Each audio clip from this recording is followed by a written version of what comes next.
오늘은 제가 몇 년 전에 보았던 기독교 영화 한 편을 소개하는 것으로 설교를 시작할까 합니다. 바로 워룸이라는 영화인데, 이 영화는 2015년도 미국에서 제작되었고 북미에서 큰 흥행을 거두었습니다.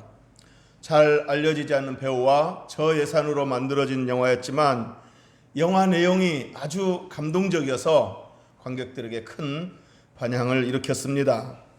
워럼이란 뜻은 전쟁의 방이라는 뜻입니다. 그렇지만 우리나라에서는 기도의 힘이라는 제목으로 상영을 했습니다. 영어 제목 워룸과, 즉 전쟁의 방, 이 워룸과 우리나라 제목 기도의 힘, 이 두 제목을 합쳐서 의미를 설명하자면 기도로 영적 전쟁을 치르는 방, 이런 정도의 뜻이라고 할 수 있을 것 같습니다. 영화 줄거리는 이렇습니다. 영화의 주인공 엘리자베스와 토니 부부는 좋은 직장을 가졌고 근사한 집을 가졌고 또 예쁜 딸이 있습니다. 그야말로 세상의 성공 조건이라고 할 수 있는 모든 것들을 갖고 누리고 있었습니다. 그렇지만 겉으로는 이렇게 안정되고 완벽해 보였지만 실제로는 부부간의 갈등과 불화로 가정은 점점 무너져 내리고 있었습니다. 엘리자베스와 토니 부부는 기독교인으로서 주일이면 교회에 출석도 하고 예배도 드리지만 그것은 형식적이었을 뿐 이들은 그야말로 전형적인 일요일만의 신자, 썬데이 크리스찬이었습니다. 아내 엘리자베스는 부동산 중개업자였고 편안하고 안락한 삶에 젖어서 삶 속에서 주님을 필요로 하지도 않았고 주님을 찾지도 않았고 주님께 기도할 줄도 몰랐습니다. 또 한편 남편 토니는 잘나가는 제약회사 영업사원이었고 성공의 도취에 자기밖에 모르는 이기적인 사람이었고 아내와 가정을 소홀히 여기는 그런 남편이었습니다. 엘리자베스는 이런 남편의 태도에 항상 불만의 목소리를 내었고 그러면 또 그것으로 인해 부부간의 다툼은 잦아졌고 갈등의 골은 점점 깊어만 갔습니다. 거기에다가 딸 데니엘은 엄마와 아빠와의 그 갈등과 잦은 다툼 사이에서 엄마 아빠는 날 사랑하지 않는 것 같아 라고 말하면서 울음을 터뜨리기도 했습니다. 그러던 중 어느 날 부동산 중개일로 독실한 기독교 신자 윌리엄스 부인 클라라라는 그 여인의 집을 방문하게 되었습니다. 나이가 많은 할머니 권사였습니다. 이 윌리엄스 부인 클라라는 월남전에서 남편을 잃고 혼자 살아가고 있는 분이었지만 아주 독실한 기독교 신자였고 교회 권사였습니다. 이 두 사람은 커피를 마시면서 물론 부동산 중개일을 얘기하고 이제 끝내고 커피를 마시면서 대화하는 자리에서 자신들이 살아온 이야기를 털어놓았습니다. 엘리자베스는 남편과의 그 갈등을 털어놓았고 윌리엄스 부인 이 클라라는 자신은 월남전에서 남편을 잃고 40년 동안 혼자 살아왔지만 지금까지 그녀를 버티게 해준 것은 우리 집안에 기도 골방이 있었다. 기도의 힘이 있었다. 기도가 있었기 때문이다 라고 말했습니다. 그러면서 이 윌리엄스 부인이 엘리자베스의 그 사정을 듣고 이렇게 권면했습니다. 자매님, 남편은 자매님의 적이 아닙니다. 자매님을 주님에게서 그리고 남편에게서 갈라놓은 진짜 적은 사탄입니다. 자매님이 진짜 싸워야 할 대상은 사탄입니다. 그러므로 이제부터 남편과 싸우려 하지 말고 사탄과 싸우세요. 자매님의 적인 사탄에게 영적 전쟁을 선포하고 사탄과 싸우세요. 그리고 영적 전쟁을 위해서 집에다가 워룸, 전쟁의 방, 기도의 골방을 따로 만들어 놓고 기도로 영적 전쟁을 시작하세요 라고 권면을 했습니다. 엘리자베스는 윌리엄스 부인의 권유에 처음에는 시큰둥했습니다. 그 권유에 따라 집에 옷방을 기도의 방으로 정하긴 했지만 그 방은 여전히 화려한 옷으로 채워져 있을 뿐 기도하는 방으로 사용하지를 않았습니다.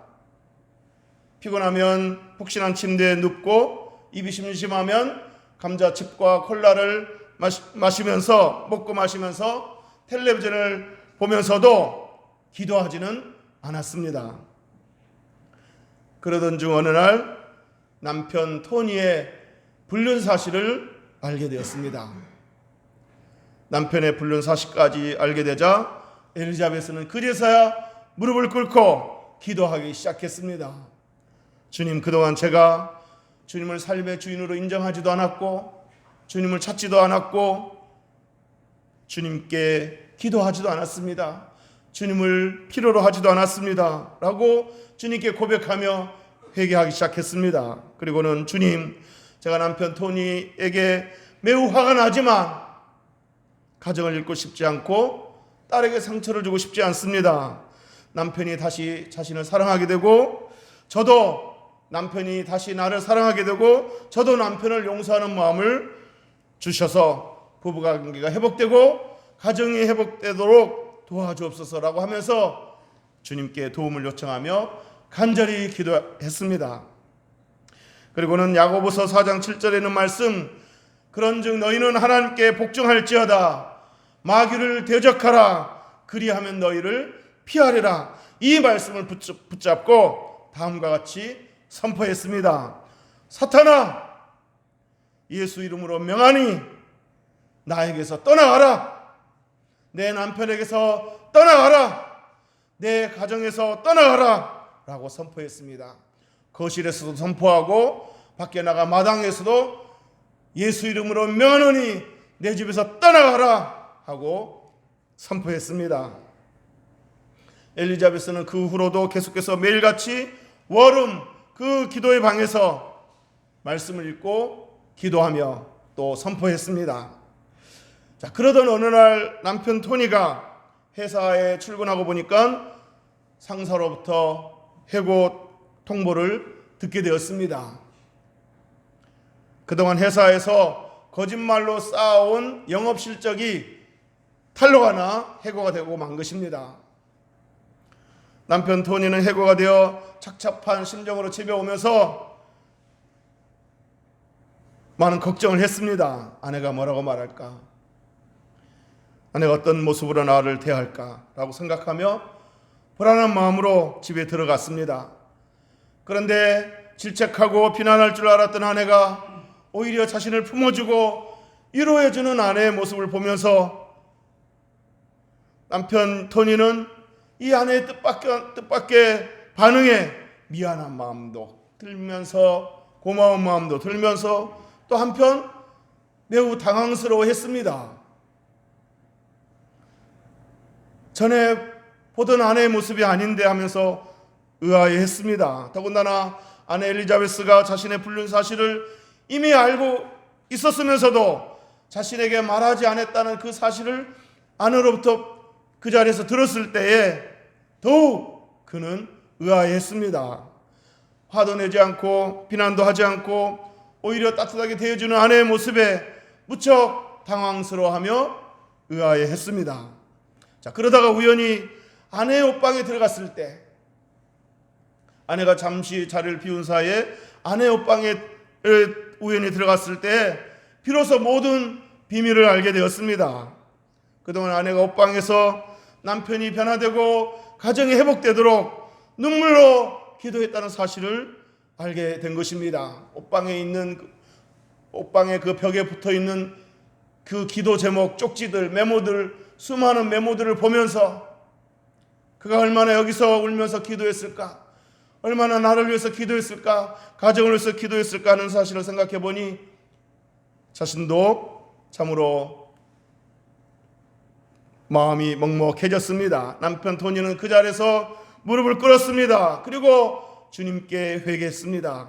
그동안 아내에게, 딸에게 아픔을 준 사실에 대해서 울면서 회개를 했고 주님께 용서를 구했습니다. 그리고 아내 엘리자베스에게도 진심으로 용서를 구했습니다. 그 후로 부부관계는 좋아졌고 남편 토니는 아내의 발을 닦아줄 정도로 달라진 모습을 보였습니다. 영화는 엘리자베스와 토니가 딸이 다니는 그 학교 학예 발표에 참석을 해서 딸이 그 줄넘기 묘기를 하는 그 딸의 모습을 보고 또 학예 발표가 끝난 후에 딸과 함께 그 아내와 함께 이렇게 서로 끌어안으면서 행복해하며 하나님께 감사하는 장면으로 영화는 끝이 납니다. 사랑하는 성도 여러분, 우리들의 삶 속에서도 보이지 않는 영적 전쟁이 있습니다.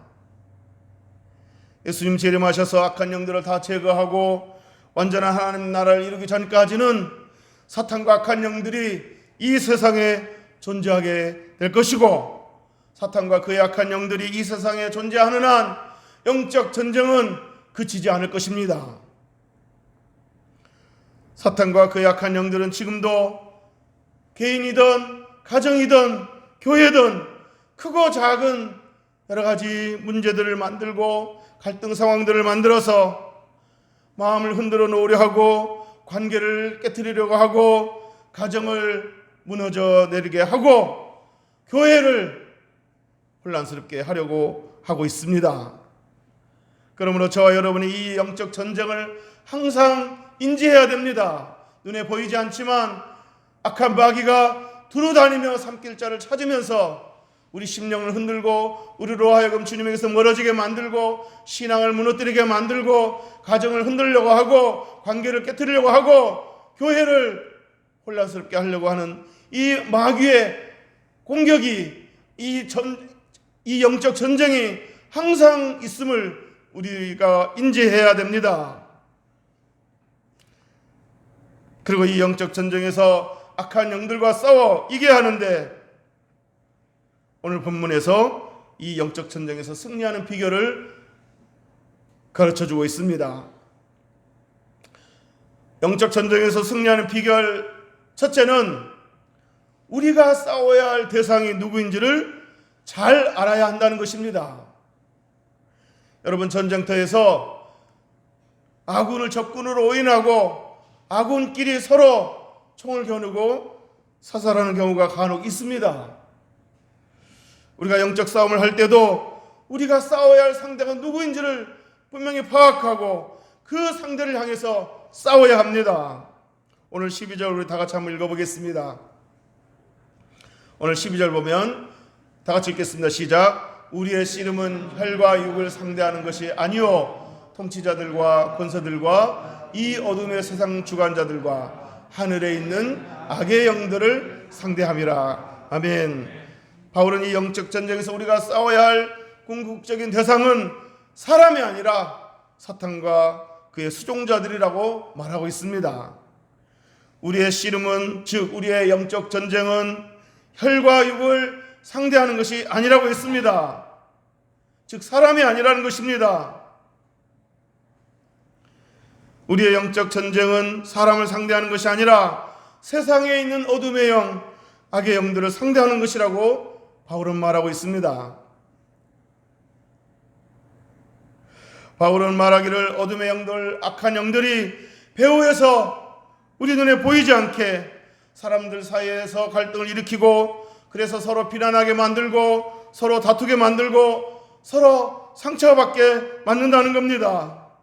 그런데 우리는 그것도 모르고 눈에 보이는 사람들을 상대로, 사랑하는 사람들을 상대로, 가까이 있는 사람들을 상대로 싸우고 있다는 겁니다. 배후에서 보이지 않게 악한 영들이 조종하는 줄도 모르고 남편과 아내가 싸우고 형제 간에 싸우고 동료 간에 싸우고 교인들 간에 싸우고 있다는 겁니다. 정작 적은 따로 있는데 기껏 싸운다는 것이 가까이 있는 사람들이고 사랑하는 사람들이라는 겁니다. 그러면 사탄은 그 모습을 보고 잘한다, 잘한다고 쾌재를 부르게 될 것입니다. 그러므로 우리가 영적 싸움을 잘 싸우기 위해서는 먼저 우리 싸움의 대상을 잘 파악해야 됩니다. 그래서 윌리엄스 부인이 엘리자베스에게 권면할 때에 자매님, 남편은 진짜 적이 아닙니다. 자매님을 주님에게서, 남편에게서 갈라놓은 진짜 적은 사탄입니다. 자매님이 진짜 싸워야 할 대상은 사탄입니다. 그러므로 이제부터 남편 붙잡고 씨름하지 말고 남편 배후에서 조종하는 사탄과 싸우세요. 사탄에게 영적 전쟁을 선포하고 사탄과 싸우세요 라고 권면했던 겁니다. 사랑하는 성도 여러분, 사람들은 대화의 대상이지 싸움의 대상이 아닙니다. 그러므로 대화는 하되 감정적으로 분을 내고 공격하고 싸워서는 안 됩니다. 대화의 상대이지 싸움의 대상이 아니라는 겁니다. 바라기는 우리의 싸움의 대상은 눈에 보이는 가까이 있는 사람들이 아니라 보이지 않게 배후에서 교묘하게 싸움을 부추기고 갈등 상황을 만드는 악한 영들을 인식하고, 그들이 우리의 싸움의 대상임을 인식하고 우리의 대적자인 악한 영들을 상대로 싸워 승리하는 저와 여러분이 되시기를 주님의 이름으로 축복합니다. 그 다음 영적 전쟁에서 승리하는 비결 두 번째는 영적 무장을 해야 한다는 겁니다. 첫 번째는 대상이 누군지를 정확하게 파악해야 되고, 두 번째는 영적 무장을 해야 된다는 겁니다. 우리 10절 11절 다 같이 읽어보겠습니다. 시작. 끝으로 너희가 주 안에서와 그 힘의 능력으로 강건하여지고 마귀의 간계를 능히 대적하기 위하여 하나님의 전신갑주를 입으라. 아멘. 바울은 영적 전쟁에 있어서 마귀의 간계를 능히 대적하기 위해서는 하나님의 전신갑주를 입어야 된다라고 말했습니다.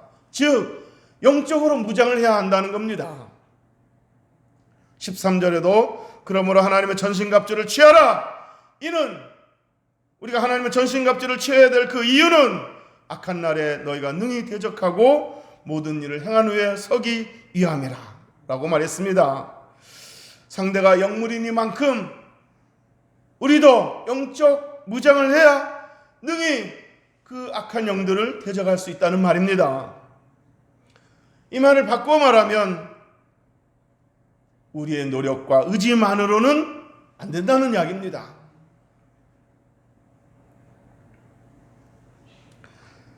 상대는 영물이기 때문에 우리 인간의 노력과 의지만으로는 상대할 수 없다는 겁니다.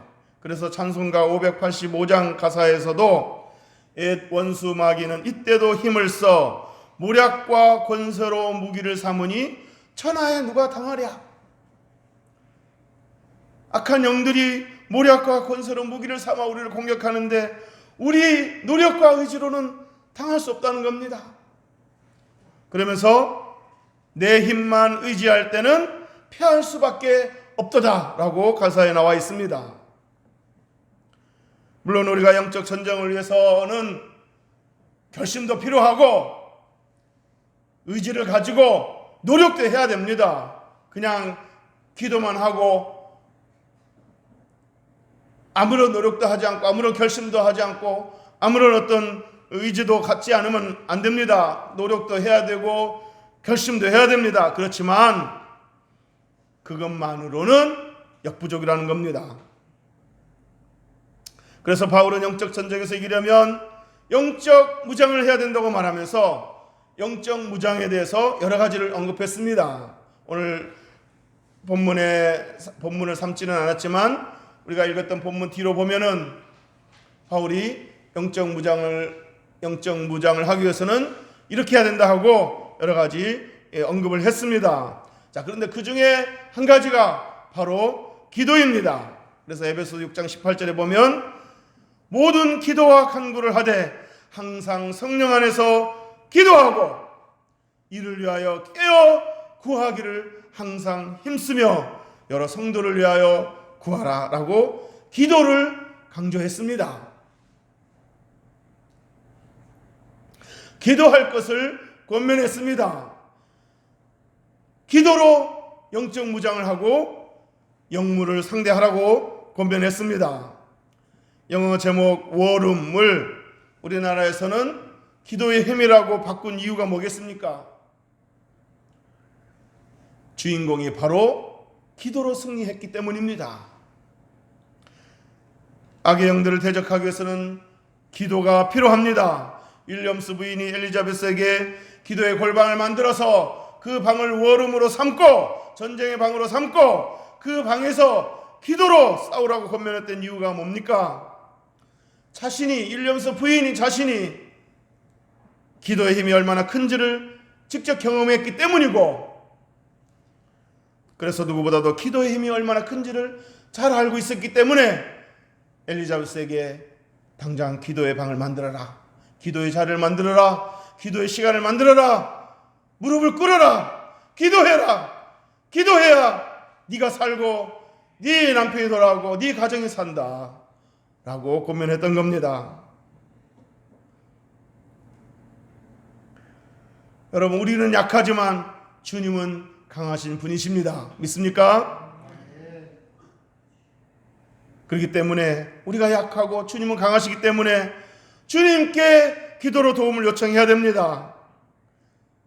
기도로 주님을 의지하고 주님께 도움을 요청할 때 주님께서 우리에게 힘 주시고 지혜 주시고 또 견디게 하시고 반드시 승리하게 하실 줄로 믿습니다. 여러분, 예수님께서 십자가를 지시기 전에 베드로에게 이렇게 경고했습니다. 베드로야, 내가 대제사장에게 체포되어 끌려가면 너는 사람들 앞에서 나를 부인하게 될 것이다. 나를 모른다고 3번이나 부인하게 될 것이다 라고 말씀하셨습니다. 그러자 베드로는 주님, 도대체 무슨 말씀을 나한테 그렇게 하십니까? 뭔 말씀을 그렇게 섭섭하게 하십니까? 라고 매우 섭섭해하면서 이렇게 호언장담했습니다. 주님, 다른 제자는 몰라도, 여기 있는 다른 제자는 몰라도 나는 절대 그러지 않을 것입니다 라고 큰소리 쳤습니다. 여러분, 베드로가 예수님께 그렇게 큰소리 쳤을 때는 정말 진심이었을 겁니다. 누구보다도 베드로는 주님을 사랑하는 사람이었고, 누구보다도 베드로는 주님 앞에 그런 잘하는 제자의 모습을 보이고 싶어 했습니다. 그래서 베드로는 다른 사람 몰라도 자신만은 결코 예수님을 부인하지 않을 거라고 결심을 했습니다. 장담을 했습니다. 그러나 그 결심과 장담은 무너졌고 여지없이 실패하고야 말았습니다.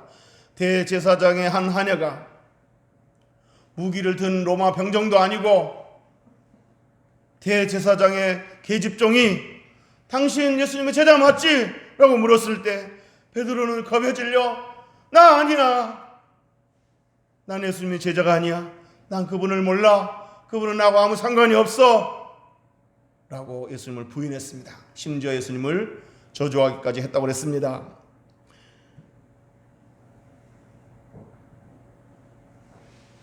여러분, 베드로가 왜 실패했습니까? 사랑하는 마음에 적어서 했습니까? 누구보다도 예수님을 사랑하는 마음이 있었습니다. 결심이 부족했습니까? 누구보다도 단단히 결심을 했습니다. 그러나 사랑하는 마음도 누구보다 컸고 결심도 잘했지만 그에게 부족한 것이 뭐였습니까? 바로 기도였습니다. 예수님께서 시험에 들지 않게 깨어 기도하라. 베드로가 주님, 저는 절대 그러지 않을 것입니다, 절대 주님을 부인하지 않을 것입니다 라고 말했을 때 예수님이 베드로에게 또 한 번 말씀하셨습니다. 시험에 들지 않게 깨어 기도하라. 이 말씀을, 이 경고를 귀담아 듣고 기도했다라면 좋았을 텐데 베드로는 기도하지 않았습니다. 다른 건 다 넘쳐났는데 기도가 부족했습니다. 그래서 베드로가 실패한 겁니다. 사랑하는 성도 여러분, 우리가 원하든 원치 않든 우리들의 삶 속에서는 매일매일 영적 전쟁이 있음을 인지하셔야 됩니다. 그리고 사탄과 그의 수종자들인 악한 영들이 보이지 않게 날마다 순간마다 우리 마음을 흔들어 놓으려 하고, 가정을 흔들어 놓으려 하고, 교회를 흔들어 놓으려 하고, 우리와 가까이 있는 사람들과 관계를 흔들어 놓으려 하고 우리의 신앙을 흔들어 놓으려 하고 우리를 주님과 멀어지도록 계속해서 집적거리고 있습니다. 그러나 여러분, 두려워할 필요는 없습니다. 사탄은 예수 그리스도의 이름 앞에 벌벌 떠는 존재입니다. 사탄과 예수님의 이 관계는 대등한 관계가 아닙니다. 사탄은 피조물이고 예수는 창조주입니다. 사탄은 예수 그리스도의 이름 앞에 벌벌 떠는 존재입니다. 우리에게는 사탄을 대적할 힘이 없지만 예수님에게는 사탄을 두려워 떨게 하는 그런 힘이 있습니다. 그래서 찬송가에서도 내 힘만 의지할 때는 패할 수밖에 없도다. 그런데 힘 있는 장수 나와서 날 대신하여 싸우네. 이 장수 누군가? 주 예수 그리스도 만군의 주로다. 당할 자 누구랴? 반드시 이기리로다. 이렇게 찬송 가사가 되어 있습니다. 우리가 그리스도 안에 있으면 능히 악한 마귀의 관계를 이길 수 있음을 믿으시기를 주의 이름으로 축복합니다. 이 영적 전쟁에서 매일 기도로 주님의 도움을 요청하여 주님을 의지하여 주님의 은혜 안에서 승리하는 저와 여러분 되시기를 주님의 이름으로 축복합니다. 축복합니다. 기도하겠습니다.